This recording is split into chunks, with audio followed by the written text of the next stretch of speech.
So what's up guys, कैसे हो आप सभी लोग। स्वागत है इस चैनल पर एक बार फिर से। सो दिस इज रिदम और मैं हूं सीए इंटरमीडिएट में। तो आज की वीडियो है सीए फाउंडेशन के स्टूडेंट्स के लिए, जिसमें मैं बताने वाला हूं कुछ ऐसी टिप्स जो मैंने यूज की थी अपने सीए फाउंडेशन को फर्स्ट अटेम्प्ट में क्लियर करने के लिए, और साथ में कुछ ऐसी टिप्स भी बताऊंगा जो काफी अच्छी है, मुझे बाद में पता चली और आपको काफी हेल्प करेगी सीए फाउंडेशन को फर्स्ट अटेम्प्ट में क्लियर करने के लिए, वो भी बिना स्ट्रेस लिए। तो चलिए शुरू करते हैं।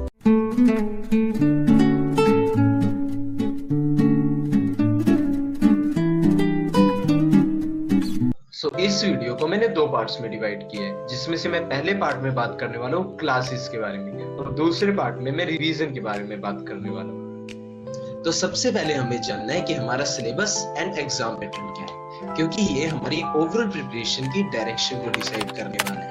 तो जो फाउंडेशन का सिलेबस होता है ना, वो 2.5 से 3 महीने के अंदर कंप्लीट हो जाता है, और तुम्हें कोशिश ये करनी है कि अपने सिलेबस को अपनी एग्जाम डेट से 2 महीने पहले कंप्लीट करके रखो, ताकि उन 2 महीनों में तुम्हें अच्छा खासा रिवीजन का टाइम मिल जाए और तुम्हें एक अच्छा स्कोर कर पाओ। इसीलिए तुम्हें एग्जाम पैटर्न यानी कि क्वेश्चन पेपर किस फॉर्मेट में आता है, कितने नंबर के कितने क्वेश्चंस पूछे जाते हैं, ये भी एक बार देख लेना प्रिपरेशन स्टार्ट करने से पहले, जो कि काफी हेल्पफुल होगा प्रिपरेशन को डिसाइड करने। चलते हैं अगले इंपॉर्टेंट स्टेप पे, जो कि है time table. Time table students की लाइफ में एक बहुत ही इंपॉर्टेंट पार्ट होता है, जो कि डिसिप्लिन में रहने में काफी हेल्प करता है। तो टाइम टेबल आप अपने हिसाब से डिसाइड कर सकते हैं, जिसमें कम से कम 6 घंटे का 6 से 8 घंटे का स्टडी टाइम होना चाहिए, जिसमें से 1.5 या 2 घंटा आप रिवीजन के लिए दे सकते हैं। तो मेरा टाइम टेबल कुछ इस तरह था, जिसमें मैं सुबह 10 बजे से 6 बजे तक क्लास कंप्लीट कर लेता था और रात को 2 या 3 घंटे रिवीजन के लिए निकालता था। आप चाहें तो अपने टाइम टेबल में रिवीजन का टाइम बढ़ा सकते हैं, जैसा आपको ठीक लगे, लेकिन 1.5 से 2 घंटा इज मिनिमम तो करना ही है। एक बहुत ही जरूरी चीज पर आते हैं, जो कि है नोट्स। आपको हमेशा ध्यान रखना है कि आप क्लासेस को सिर्फ सुनेंगे नहीं, हमेशा क्लासेस के साथ साथ नोट्स बनाएंगे, लिखेंगे, उनसे समझेंगे। क्लास के टाइम आपको कंसेप्चुअल अंडरस्टैंडिंग पे ज्यादा फोकस करना है प्रैक्टिस की बजाय। प्रैक्टिस हम बाद में करेंगे, सबसे पहले कंसेप्ट्स को समझने में ज्यादा फोकस करना है। इससे क्या होगा ना, जब आप साथ साथ नोट्स बनाते हो तो हमें अपने लिखे हुए नोट्स से बाद में रिवीजन करने में काफी आसानी होती है। तो जरूर नोट्स बनाना, वो भी क्लास के साथ साथ। तो अब बात करते हैं इंपॉर्टेंट सब्जेक्ट्स की। तो क्लासेस के पहले 1 महीने के अंदर कोशिश करनी है कि आपको डिसाइड करना है कि आपका वीक सब्जेक्ट्स कौन से हैं। जो अभी आपके वीक सब्जेक्ट्स है, आपने कोशिश करनी है कि उनकी रिवीजन आप पक्का करो और बाकी सब्जेक्ट्स के कंपैरिजन में उन वीक सब्जेक्ट्स को आप ज्यादा टाइम दे पाओ। और इसका मतलब ये नहीं है कि आप उन सब्जेक्ट्स को ज्यादा टाइम देने के चक्कर में बाकी सब्जेक्ट्स का टाइम कम कर दो।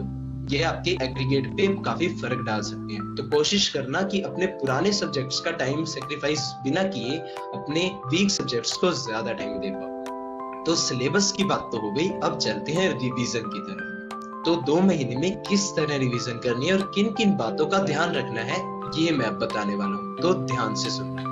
तो फाउंडेशन के अंदर लॉ, मैथ्स और अकाउंट्स तीनों सब्जेक्ट ऐसे हैं जिसमें आपको रिटन प्रैक्टिस की काफी ज्यादा जरूरत पड़ने वाली है। और मोस्टली बच्चे यही गलती करते हैं कि वो रिवीजन जो करते हैं ओरली करते हैं, लिखकर नहीं करते, जो कि काफी बड़ी गलती है। एटलीस्ट 2 बार हर सब्जेक्ट को रिवाइज करना है बिना मॉक टेस्ट दिए। एक बार जब आपके 2 बार हर सब्जेक्ट रिवाइज हो जाता है, उसके बाद आप फाइनल प्रिपरेशन के बाद मॉक टेस्ट, आरटीपीज और एमटीपीज को अटेम्प्ट कर सकते हैं, और ये काम आपको एग्जाम से 1 महीना पहले करना है। तो रिवीजन के टाइम बहुत सारे कंसेप्ट्स आपको ऐसे मिलेंगे जो आप भूल चुके होंगे या आपको याद नहीं आएंगे, या फिर आपको वो कंसेप्ट्स जो आपको क्लासेस के टाइम समझ नहीं आए। तो घबराना नहीं है, आपको YouTube पर लेक्चर्स से या फिर अपने बैकअप लेक्चर से या फिर चैट जीपीटी एक्सेट्रा से उन कंसेप्ट्स को समझ लेना है, इजीली समझ आ जाएंगे। एग्जाम देने से पहले पिछले 2 अटेम्प्ट्स के एमटीपी, आरटीपीज, मॉक टेस्ट को मत भूलना।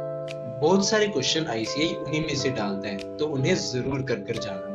और हाँ, एक जरूरी बात, जब तुम रिवीजन करोगे तो तुम्हें कुछ ऐसे टॉपिक्स भी देखने को मिलेंगे जो थोड़े डिफिकल्ट होंगे और तुम्हारे माइंड से बार बार स्किप हो जाएंगे। तो उन टॉपिक्स को मार्क कर लेना और लास्ट डे रिवीजन में, यानी कि पेपर से 1 दिन पहले उसे करके जाना, ताकि वो पेपर में तुम्हें अच्छे से याद आ जाए। ये चीज काफी हेल्पफुल होती है, मैं भी करता था। और आखिरी में यही कहना चाहूंगा कि स्टे कॉन्फिडेंट, अवॉइड ओवरथिंकिंग और मजे से पढ़ें। और अगर चैनल को सब्सक्राइब नहीं किया तो सब्सक्राइब कर दो यार। मिलते हैं अगली वीडियो में नए टॉपिक के साथ।